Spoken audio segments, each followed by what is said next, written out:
Okay, so today we're going to kind of tear down and rebuild the picture we have of like entrepreneurial success. Hmm. You know that image, right? Yeah. The lone genius, the big aha moment. Yeah. Then suddenly, boom, world-changing product, overnight success. Yeah, the myth. It's super compelling. Totally.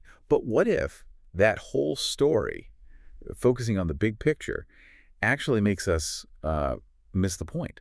What if success isn't just vision, but something, well, way more focused on the details? That's exactly it. And the source material really digs into this, that whole rags to riches thing. It makes it sound like, oh, if you've just got it, the magic touch, success is basically guaranteed. Right. And the really dangerous part, the bit that gets overlooked, is that it implies all the mundane details, the boring stuff, the small choices you make every day, they don't matter. Which is a huge problem. Huge, because it gives you an easy out if you fail. Oh, I just didn't have the right stuff. And it actively discourages you from paying attention to the very things, the tiny details that often make or break a venture. It's those little things adding up. Okay, I see. So that's our deep dive today. We're getting into The Lean Startup by Ries. And our mission really is to understand why those seemingly small, maybe even boring details, and taking a really rigorous scientific approach to them are like the absolute foundation for success. Mm-hmm. We're looking at a framework that helps you learn fast what works, what doesn't, so you don't just waste tons of time, passion, and actual skill on something doomed from the start.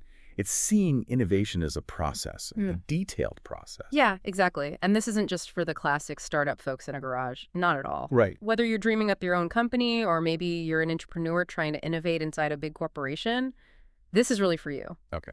It's about giving you the tools, the mindset to make smarter decisions, to turn that messy, chaotic journey of building something new into something manageable, something driven by actual learning.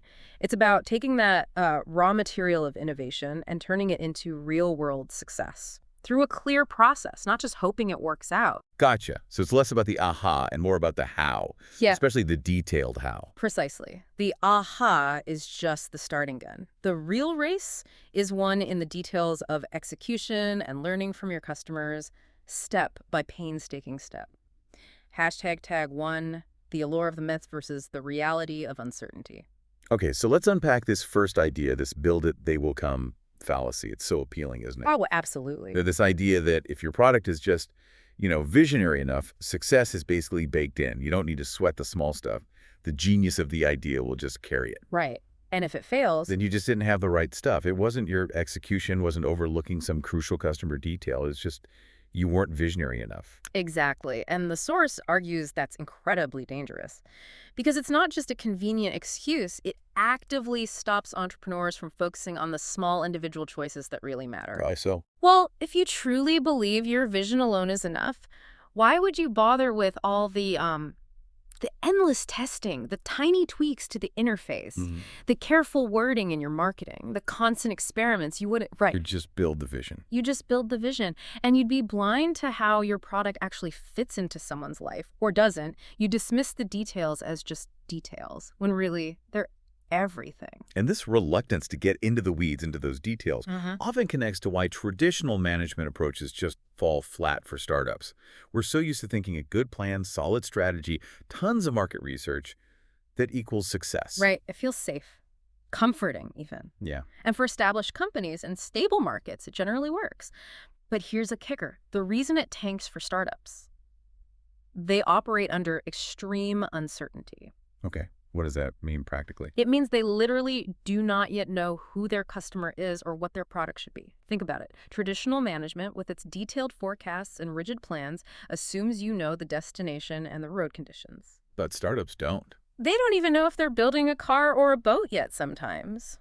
Trying to apply those rigid, execution-focused methods is like trying to navigate a maze blindfolded using a map drawn by someone who's never seen the maze. The plan itself is mostly guesswork, and every single assumption needs to be tested meticulously. The details are all unknown. Okay, so if the rigid plan doesn't work, some people swing the other way. They see traditional management fail and just go, okay, forget structure, just do it, equating chaos with being innovative. Right, the just do it school. And look, passion, energy, absolutely essential. You need that fire. Sure. But chaos itself, no, that's not the answer. The source is really clear. You still need management, Just a different kind of management, one designed for uncertainty. Otherwise, you waste those precious resources, the vision, the energy, the passion. How so? How does chaos waste them? Because that brilliant idea, that amazing team energy, it gets poured into building something that maybe nobody actually wants or needs. Why? Because without a structured way to learn, to test the detailed assumptions, that just do it vibe leads you to flawlessly execute a plan for a product nobody will use. It's heartbreaking, really. Such a waste. So who counts as an entrepreneur here? It sounds broader than just the garage startup founder. Like, entrepreneurs are everywhere. Spot on. The definition is key. A human institution designed to create new products and services under conditions of extreme uncertainty. Okay, so that could be inside a big company too. Absolutely. Think entrepreneurs. The source mentions someone named Mark had the vision, the team, the willingness to take risks inside a larger org, but he was missing the process, the way to actually turn those raw materials into breakthrough success. So the message for you, the listener, is It's that you can apply these principles regardless of your industry or company size. The challenge is the same. How do you systematically turn innovative ideas into something real, something tested, something validated? It's not just about having good intentions. It's about having a process to rigorously check the details, especially the customer details, instead of just assuming you know best. all right, let's get into the heart of it then. The lean startup method itself. If the old ways lead to achieved failure, how do we avoid that trap? This method seems to offer a kind of scientific compass, built on 5 core principles, right? Designed to guide you through that uncertainty by focusing on the details. Exactly. These 5 principles are the bedrock. They create the foundation for that detailed, learning-focused approach. So first, entrepreneurs are everywhere. We touched on this, but it bears repeating. It's not just startups. It's anyone, anywhere, creating something new when the outcome is super uncertain. That widens the net immediately. Got it. What's second? Second, entrepreneurship is management. A startup isn't just an idea, it's an institution, even if it's tiny. And it needs managing, but it's a new kind of management focused on navigating that uncertainty, learning quickly, and setting things up for future growth. It's managed learning, not just random flailing. Okay, managed learning. That leads to the third one. It does. Validated learning. This is absolutely critical. The purpose of a startup isn't just to build stuff or make money initially. It's to learn how to build a sustainable business. And this isn't just random learning. It's validated learning, done scientifically, through lots of experiments. It's about proving your detailed assumptions are right, not just having them. So testing everything. Pretty much. Which brings us to 4. Build, measure, learn. This is the engine, the core loop. You turn ideas into products, or even just product features. That's the build. You measure how customers actually respond. That's measure. Critically important detail there. Then you learn from that data whether you need to change direction, pivot, or keep going. Persevere. Making this loop turn faster and faster is the key activity. Build, measure, learn. Okay. And the last one, number 5. Number 5 is innovation accounting. And this is where that don't overlook the details theme really hits home. To actually get better outcomes and to hold innovators accountable, you have to focus on the boring stuff. Measuring progress properly, setting the right kind of milestones, prioritizing work based on learning, not just gut feel. It's a whole new way of accounting, designed for the uncertainty of startups. It forces you to quantify the impact of every little decision, every detail. That build, measure, learn loop. It sounds like the steering wheel, constantly adjusting, rather than just pointing the car and hitting the gas. That's a great way to put it. It's dynamic. But it must be tough, right? To constantly circle back, question your own assumptions, especially if you're really passionate about your initial idea. It goes against that stick to your vision mantra we hear so much. It's a huge psychological hurdle, absolutely. We're trained to make a plan and execute it flawlessly, like launching a rocket ship, right? Yeah. Every single detail needs excruciating planning and calibration beforehand. The tiniest mistake at launch, catastrophe down the line. The whole path is set before you even light the fuse. Right. Fixed trajectory. Exactly. But startups, they're way more like driving a car in fog on a road you've never seen. You can't plan every turn, every pothole in advance. You make constant adjustments using that build, measure, learn loop. You react to what you actually see, the details right in front of you. Sticking rigidly to your original map in that situation, you'll end up in a ditch. Like that company you mentioned earlier. Yeah. The one that achieved failure. They planned meticulously, launched big, and nobody came. Precisely. They had forecasts, big investments, a splashy launch, but the customers did not flock. They perfectly executed a plan that was utterly flawed because they hadn't validated the core assumptions. They ignored the crucial detail. Did anyone actually want this? They proved Drucker's point perfectly. Nothing quite so useless as doing with great efficiency what should not be done at all. The build, measure, learn loop, focusing on those customer details, is designed to figure out what should be done in the first place. This really flips the script on productivity, doesn't it? I mean, what if you build something amazing, on time, on budget, but nobody wants it? What good was being productive then? Exactly. It completely reframes productivity. Validated learning says real progress isn't measured by lines of code or features shipped. It's measured by learning what actually creates value for customers and how to build a sustainable business around that. Which is less tangible. Way less tangible. And that can be frustrating, right? Shipping code feels like progress. Learning feels abstract. But it's the real win. It's the critical detail that ensures your next efforts aren't wasted. Without validated learning, all that hard work, all that efficient coding could be poured down the drain because you weren't paying attention to the right signals, the right customer details. So the big takeaway for you, listening, is this. It's not just about working hard or building lots of features. It's about learning if those features, if your whole vision actually connects with customers. And that means paying incredibly close attention to the details of how they behave, what they say, what they do. Let the market guide you, not just your own assumptions. Okay, to make this idea of validated learning really concrete, let's dive into the IMVU story. It's a fantastic example from the source. This was Eric Ries's own company back in 2004. High stakes, too. They'd had a previous public failure. Right, credibility was on the line. And their vision was huge. Change communication using avatars. This was years before Avatar the movie, remember? People connecting online, using these avatars for, like, intimacy, but also anonymity. Yeah, and a key part of the strategy was letting customers build and sell content clothes, furniture to each other, like a whole virtual economy. Sounds brilliant on paper, right? Totally. Yeah. They targeted the huge instant messaging market, hundreds of millions of users. They thought their add-on product would be inherently viral, leveraging existing networks. People would use it with their current friends, customers would build the content, all the strategic boxes seemed ticked, the big picture looked amazing, but the details, the assumptions about how people would actually behave, that's where it got tricky. So they built an MVP, a minimum viable product. And the description is brutal, terrible, full of bugs and crash your computer. Yes, really stability problem. Yeah, pretty rough. They shipped it way early, and get this, they charged money for it. I mean, the fear must have been intense. Yeah. Launching something that broken. Oh, absolutely. They were terrified of headlines like, inept entrepreneurs build dreadful product. But they had learned a harder lesson before. The only thing worse than launching a bad product is building something that nobody wants. So they launched anyway. Yep. Teeth clenched and apologies at the ready. And then, the punchline. Nothing happened. Silence. Complete silence. Which, ironically, was the most valuable feedback they could have gotten. All their worries about bugs and bad design didn't matter. Nobody was even getting far enough to see them. Their core value proposition was so far off that silence was a giant blinking sign saying, fundamental assumptions are wrong. Look at the basic details. Okay, so silence is feedback. Harsh feedback. How did they learn from nothing happening?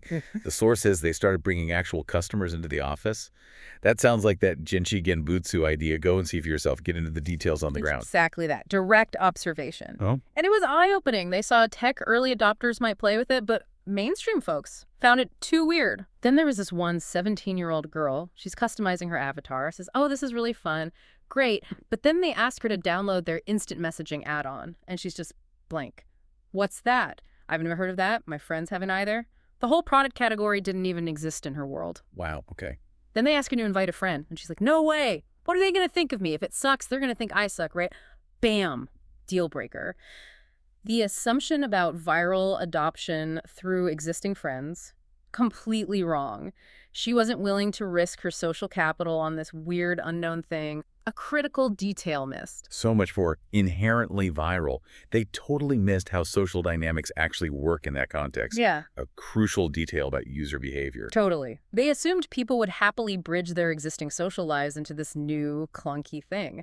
Their first reaction was to build a single-player mode, thinking, hey, we listened. But people still didn't like it. A single-player social product. Kind of pointless. They hadn't grasped the real underlying need, the detailed why. But then came a breakthrough, right? Almost by accident. Yeah. They added a feature called Chat Now, randomly matching users. Yes. Total desperation move. But suddenly, Users are like, oh, this is fun, and here's the next pivot-driving detail, the real aha moment. When those users wanted to add their new chat partners to a buddy list, they were horrified at the idea of sharing their existing AIM screen name with these strangers. Ah, so they didn't want to mix old friends and new random contacts. Precisely. The massive realization, the detail that changed everything was customers didn't want a new IM program to connect with old friends. They wanted a way to make new friends safely, anonymously, using these avatars. It was about social discovery, not just chatting with people they already knew. A complete flip of their initial strategy. So all that work on making it compatible with existing IM networks? Thrown away. Wow. Ries talks about how painful it was having slaved over the software for interoperability only to realize it was total waste. Big ouch. But it drove home the point. Value in a startup is not the creation of stuff, but rather validated learning about how to build a sustainable business. Those specific, detailed comments from a few teenagers, initially dismissed as just feedback on a buggy product, revealed fundamental flaws in the entire strategy. Those small details were everything. They weren't noise. They were the signal. That IMVU story really drives home that a startup is like a big experiment, right? It's not just, can we build this cool thing? Because honestly, these days, you can probably build almost anything. Pretty much, yeah. Technology allows for amazing things. The real questions, the ones demanding that intense focus on detail, are more like, should we build this? And maybe even more importantly, can we actually build a sustainable business around this?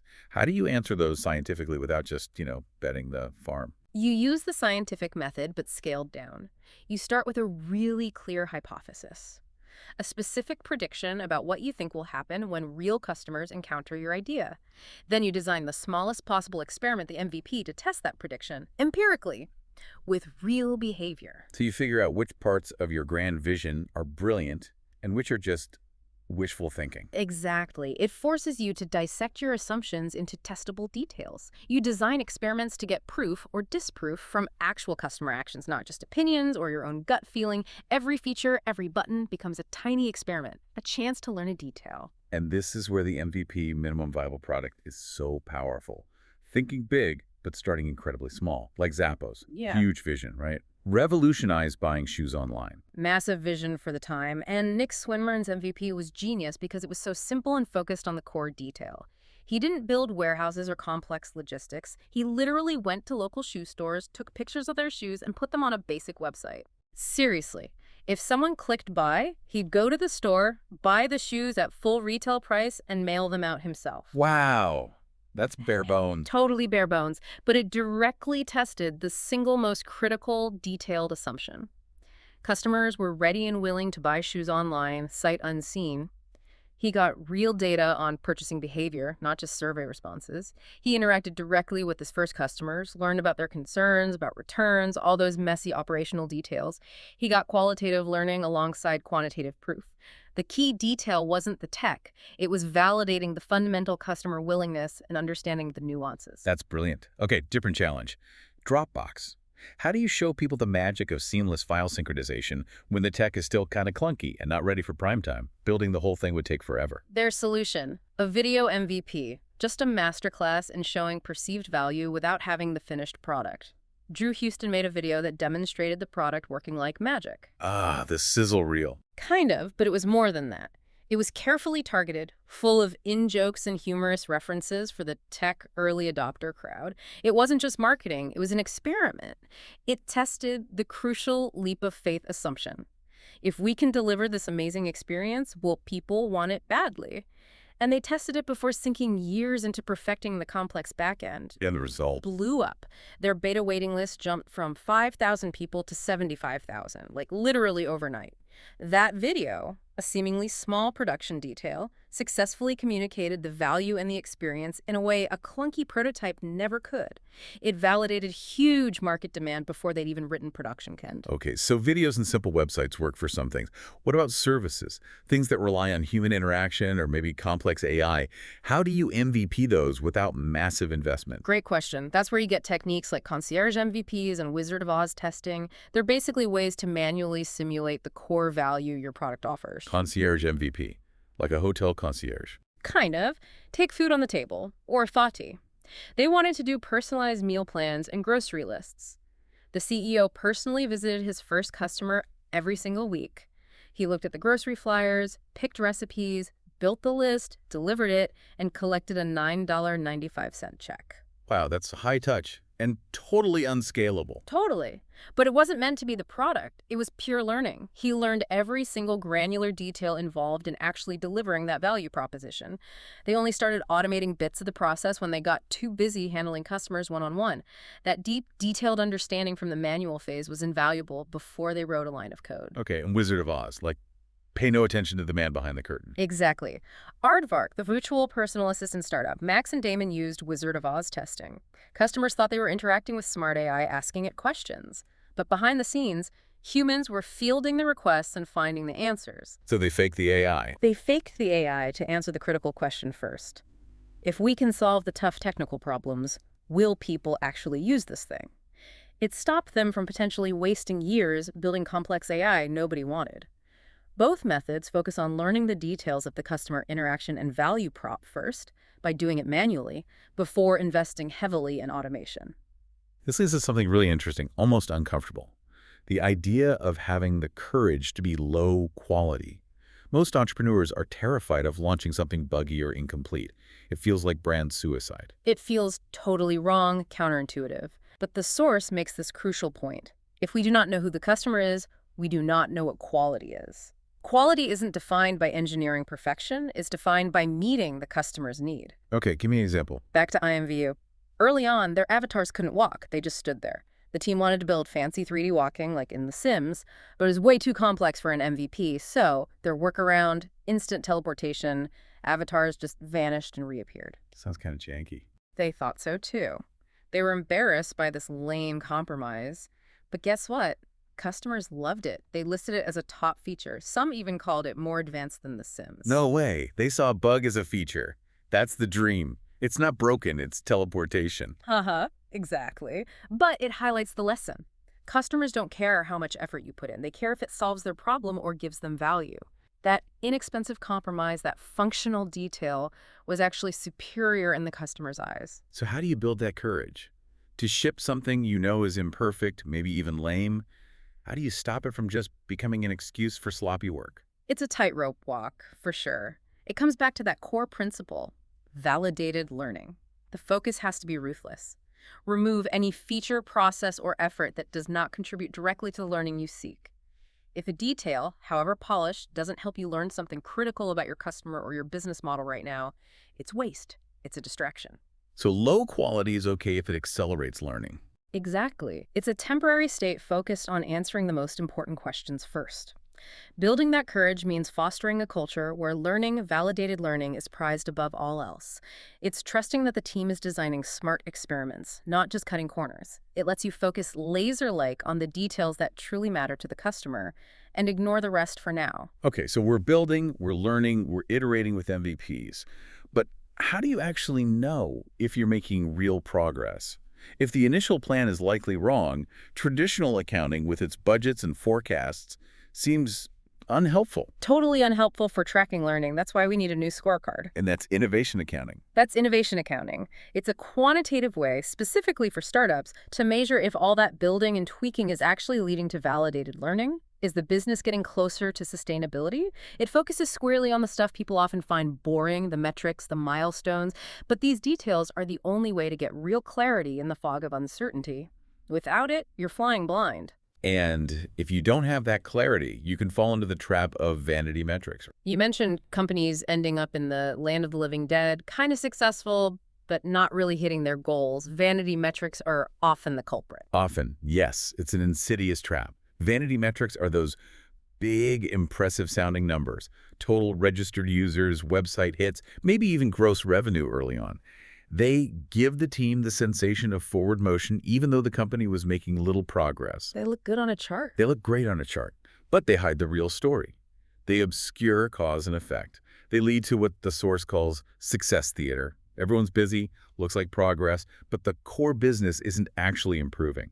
And here's the really damaging detail. Vanity metrics don't just mislead, they actually incentivize the wrong activities. People focus on pumping up the big number, not on creating real value. So what's the alternative? Actionable metrics. actionable metrics. These show clear cause and effect. They let you see if the changes you made, the features you shipped, actually changed customer behavior in a meaningful way. Did that tweak improve conversion? Did this new feature increase engagement for a specific segment? They force you to look at the granular impact, the real details. Look at IMVU again. They track their funnel metrics meticulously. Registration rate, download rate, trial rate, repeat usage, purchase rate, detail, detail, detail. Despite making thousands of improvements over months, attracting many more people to try the product, the percentage of new customers who actually paid remained stubbornly stuck at 1%. Ouch.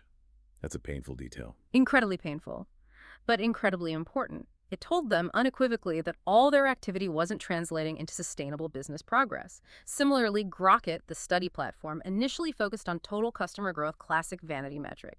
Great team, cool product, but growth wasn't enough. They were shipping features but not seeing sufficient growth in the use of the product by customers. Actionable metrics forced them to confront that disconnect. So, how do you ensure your metrics are actionable? What makes a good metric?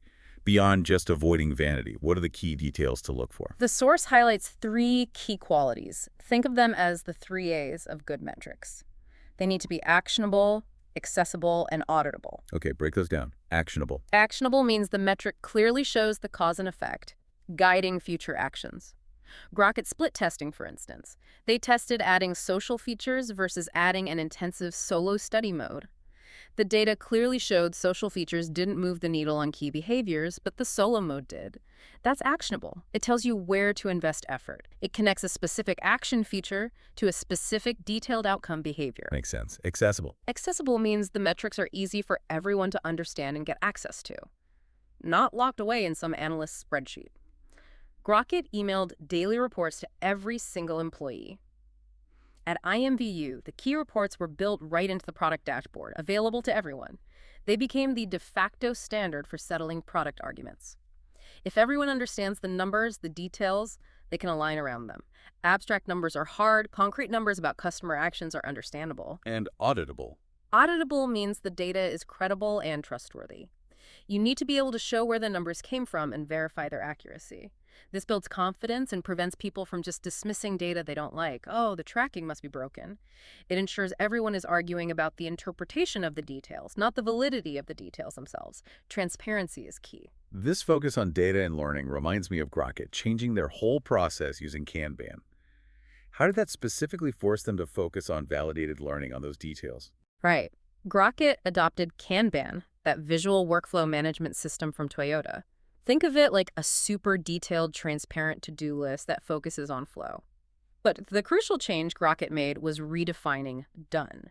A user story, like a feature request, wasn't considered complete just when the code was shipped. It was only complete when it was validated. Meaning they had data knowing whether the story was a good idea to have been done in the first place. Did it actually achieve the learning goal or improve the key metric it was supposed to? This forced every team member to think beyond just building features to actually learning from them. Could you give an example? Yeah, they ran an experiment on lazy registration, letting users try the product before signing up, which is often considered a design best practice. They tested it against requiring registration immediately. The surprising detail, customer behavior was exactly the same for both. No difference in conversion or engagement. So the extra work was pointless. Total waste of effort in their context. That detailed experiment not only saved them engineering time, but also suggested their bottleneck wasn't registration friction. Maybe it was their marketing or overall value proposition. That meticulous focus on measuring the detailed impact of each change is how you learn efficiently and avoid polishing features nobody cares about. You turn those boring data details into powerful strategic insights. #tag 10-6. Pivoting, persevering, and adapting with precision. Okay, so you're running experiments, you're tracking actionable metrics, you're learning from the details. Eventually, this leads to the big decision point. Pivot or persevere? That sounds like the absolute toughest call for an entrepreneur, the real crossroads. It absolutely is. It's where the rubber meets the road. The goal is to avoid drifting into that land of the living dead companies that are just sort of okay, generating some revenue maybe, but not really growing, not fulfilling the vision. And it's tempting to just stick with it. Right. Hope things will turn around. Very tempting. Loyalty to the original idea, fear of admitting something isn't working, maybe pressure from investors. Lots of reasons people stick with a suboptimal path for too long. The lean startup approach, with its focus on clear, detailed metrics, is designed to force that decision earlier, based on data, not just hope or ego. It minimizes the waste. Vodason's story seems like a masterclass in navigating this. David Benetti started with this social network for verified voters, had some traction, but the detailed metrics showed growth was just too slow. What did he do? He faced multiple pivot or persevere moments, and each time, the detailed learning guided the next step.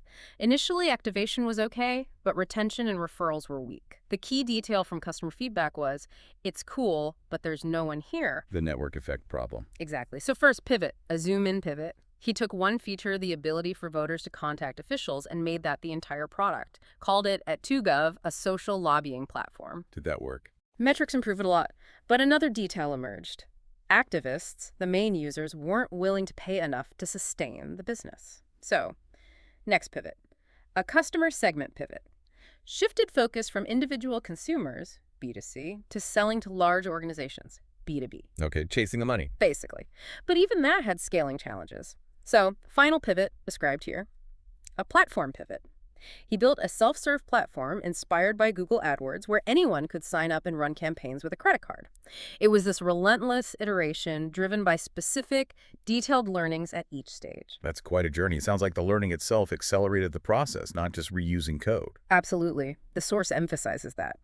Each MVP got faster to build and test, not just because of reusable tech, but mainly because they were learning critical things about its customers, market, and strategy. That detailed, iterative learning compounded, making each subsequent experiment more focused and effective. David went from an 8-month MVP down to a 1-month MVP. Learning the right details makes you faster, not slower. Pivoting clearly takes serious courage, though, especially if you're high profile. Facing negative reactions, maybe bloggers panning your first attempt. That's gotta be tough. Immense courage is required. Path, that social network with big-name founders, got some harsh initial reactions from bloggers to their MVP. But the source says they had the courage to ignore this fear and focus on what their customers said. What did the customers say? The detailed feedback showed customers actually wanted a more personal, intimate network. They wanted limits on connections. Path famously limited it to 50 friends, based on anthropologist Robin Dunbar's research on the cognitive limit of stable social relationships. That specific research-backed detail, learned from listening closely to users, drove their product strategy even when it seemed counterintuitive or faced initial skepticism. They trusted the detailed user insight over the noisy public reaction. Okay, let's switch gears slightly, but stick with adaptation. The idea of small batches. You use the envelope stuffing analogy. Doing one complete envelope at a time is faster than doing all the folding, then all the sealing. Why is that? It feels backward. It feels completely backward to most people trained in traditional efficiency. But it's a cornerstone of lean thinking, coming from manufacturing. The core reason small batches are faster overall is that they reveal quality problems much sooner. Okay. Think about the envelopes. If the inserts don't fit the envelopes, working one at a time, you discover the problem on the first envelope. You waste maybe 1 minute. Working in large batches, folding 1,000 inserts, then trying to stuff them, you might waste hours before realizing the problem, and now you have 1,000 uselessly folded inserts. Right, the rework is massive. Exactly. Small batches minimize waste and accelerate the feedback loop. It's like Toyota's and Aenon Cord. Any worker can stop the entire assembly line if they spot a defect. Seems crazy inefficient, right? Stopping everything. But the goal is to fix the root cause immediately, so the problem never happens again, ultimately making the whole system faster and higher quality. The granular focus on quality at each tiny step prevents huge downstream disasters. But why do so many businesses still cling to large batches then?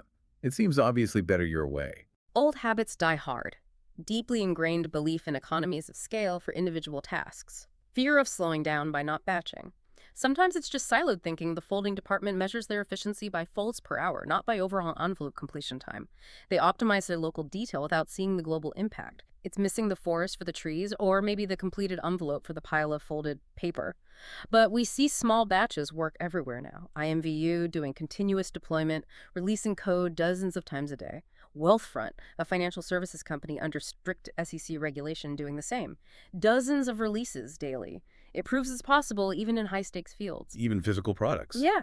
SGW, designing military gear, used rapid prototyping with 3D CAD and CNC machining, concept to 40 working units in 3.5 weeks. Small, fast iterations. Even education, there's a program called School of One, giving students daily customized playlists. Teachers experiment with curriculum in small batches, see the impact the next day. That detailed, rapid feedback is transformative. So the alternative, the large batch death spiral, is real. Trying to be efficient by delaying integration actually kills you. It's a classic failure pattern. You bundle up months of work, delay getting feedback, increase the risk exponentially, and then you have these massive bet-the-company launches where one tiny overlooked flaw discovered too late can be absolutely catastrophic.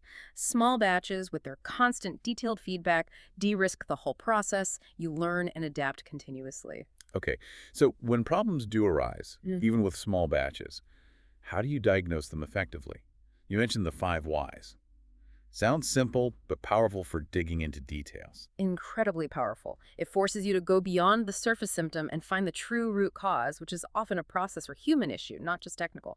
The classic Toyota example. Machine stops. Why? Fuse blew. Why? Pump was overloaded. Why? Shaft was vibrating. Why? Pump wasn't lubricated properly. Why? The automatic lubrication schedule wasn't being followed. See? Started technical, ended with a process failure. A missed detail in maintenance. Oh, the IMBU example. Right. New feature release disabled something. Why? A server failed. Why? A subsystem didn't handle an edge case. Why? The engineer who wrote it didn't understand the spec fully. Why? That engineer was new and hadn't been trained on that system. Why? His manager didn't allocate time for training new hires properly. Boom.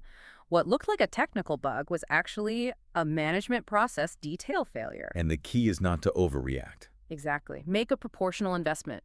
Only invest significant effort in preventing problems that are large or recurring. Use the 5 whys to understand the true cause, assess its impact, and then decide on the appropriate level of response. Don't build a battleship to swat a fly. That detailed analysis helps you focus resources effectively. And this isn't just for startups. QuickBooks, huge, established product, they were stuck in that large batch annual release cycle, shipped a technically perfect version nobody liked, achieved failure again. How did they break out of that? It was tough. Their first attempt, just trying to cut the cycle time in half, failed. They realized they had to fundamentally change, tossed out all the old processes. A critical enabling detail was investing in virtualization technology. This allowed them to create safe sandboxes to test changes in small batches, even on sensitive customer financial data. That tech unlocked the process change. And they changed how teams work, too. Big time. They started doing idea code solution jams. Engineers, product managers, designers, even customers, all collaborating from the very beginning. Breaking down silos, focusing cross-functional teams on solving specific customer problems, getting deep into the customer details together. The results. Higher customer satisfaction, increased sales. They moved to quarterly subscription updates, getting feedback much faster. It shows even massive established products can adopt these principles by focusing on enabling technologies, cross-functional teams, and that relentless pursuit of detailed customer feedback through smaller batches. It's about a commitment to learning. Detail by detail. So all this continuous learning, adapting based on details, Right. it's ultimately aiming for sustainable growth, right? What does that actually look like? How do you build growth that lasts, not just a temporary spike? Right. Sustainable growth means new customers come from the actions of past customers. It's not just about spending more on ads. It's about building growth into the product itself. There are 4 main ways. Good old word of mouth. Side effects of usage, like Hotmail adding that PS line to emails, funded advertising, where you pay to acquire customers, and repeat purchase or use, keeping existing customers coming back. Oh, and those feed into different engines of growth. Exactly. The source identifies 3 main engines. First, the sticky engine. This is all about retention. Keeping customers engaged for the long haul, minimizing churn. The key detail is your churn rate versus your new customer acquisition rate. Second, the viral engine. This is where users bring in other users. The key detail here is the viral coefficient. How many new customers does each existing customer bring in? If it's greater than 1, you have exponential growth. Third, the paid engine. This is about acquiring customers profitably through sales or advertising. The crucial details are your customer lifetime value, LTV, how much a customer is worth over time, and your customer acquisition cost, CPA. If LTV is greater than CPA, you can pour money in and grow. And the key is to focus. Yes. The critical detail for execution is focusing on one engine at a time. Really understand the mechanics, the metrics, the levers for that specific engine. Don't try to optimize all three simultaneously early on. Specialize your operations and your metrics around the engine that fits your product best. That detailed focus is key to making it work. This sounds like it gives some structure to that fuzzy idea of product market fit that Mark Andreessen talks about. People always ask, are we there yet? Haha. Yeah, the classic question. And the classic answer is usually, if you have to ask, you're probably not there yet. It often feels like the market is just ripping the product out of your hands when you hit it. But the engines of growth give you something more concrete. Exactly. They provide a more rigorous footing. Instead of just a gut feeling, you have quantitative details. Is your viral coefficient over zero point 0.9? You're getting close to viral takeoff. Is your LTV clearly higher than your CPA for a specific channel? Your paid engine might be ready to scale. These details give you direction, help you focus your development only on things that demonstrably impact your chosen engine's key metrics. It turns a vague goal into a measurable, detailed target. It's interesting. Applying these principles, focusing on the details, can make employees feel like they have superpowers, like that junior employee you mentioned who could just see the flaws in projects others missed. Yeah, it's a fascinating observation. And the frustration often comes when managers don't see it. They look for brilliant people, for individual genius, instead of recognizing the power of the system, the theory that allows him to predict what will happen and propose alternatives. The lean startup framework itself provides the superpower. It equips anyone to ask the right questions, to focus on the right details, to see beyond the surface level. It's systematic insight, not just random brilliance. So how does a larger company manage this? They've got established products, new bets, R&D. It's a portfolio, right? Exactly. They need to manage that portfolio. And the source argues strongly for making entrepreneur a real job title inside the organization, not just something people do on the side. An internal entrepreneur. Yes. Dedicated innovators may be working on new ventures, held accountable by innovation accounting using the lean startup methods. Meanwhile, other parts of the org manage the mature, optimizing products using more traditional methods. It allows the company to explore and exploit using the right detailed approach for each stage. And to make that possible, you need a safe space for those internal entrepreneurs to experiment, like Intuit's Island of Freedom or Innovation Sandbox. How do you build that without letting things run wild or risking the core business? The sandbox needs clear rules. That's the key detail. Teams run true split test experiments, but they only affect sandboxed areas, maybe a specific customer segment, a particular feature set, a limited geography. Minimize the blast radius. One cross-functional team owns the entire experiment, end to end. No handoffs. Strict time limits. Weeks for a future experiment, maybe longer for something really disruptive. Keep the pace up. And this forces everyone to engage. It does. Because it's structured and transparent, it forces every department involved, legal, marketing, ops, to engage with the experiment's details using those actionable metrics. Even if someone politically wants to kill an experiment, they have to argue using the language of validated learning and metrics. They get drawn into the process. That transparency is crucial then, better than secret skunkworks projects. Way better, according to the source. Skunkworks often breed paranoia, resentment, and political infighting in the main organization. When the secret project finally emerges, it often gets killed because nobody outside the small team understands or supports it. The sandbox, with its transparent rules and metrics, protects innovation by making it visible and accountable, building buy-in through shared, detailed understanding. But there's a final challenge, isn't there? Today's radical innovator becomes tomorrow's defender of the status quo. How do you keep the adaptive spirit alive even when your own ideas become the standard? It requires constant vigilance, a commitment to the scientific method above all else. When someone comes along with a new radical idea that challenges your now established practices, the response shouldn't be dogma. We do it this way because lean startup says so. Or immediate compromise. What then? You apply the same rigorous inquiry. Can we test this new idea? What's the hypothesis? What are the predicted results? Can we run a small experiment, maybe in the sandbox?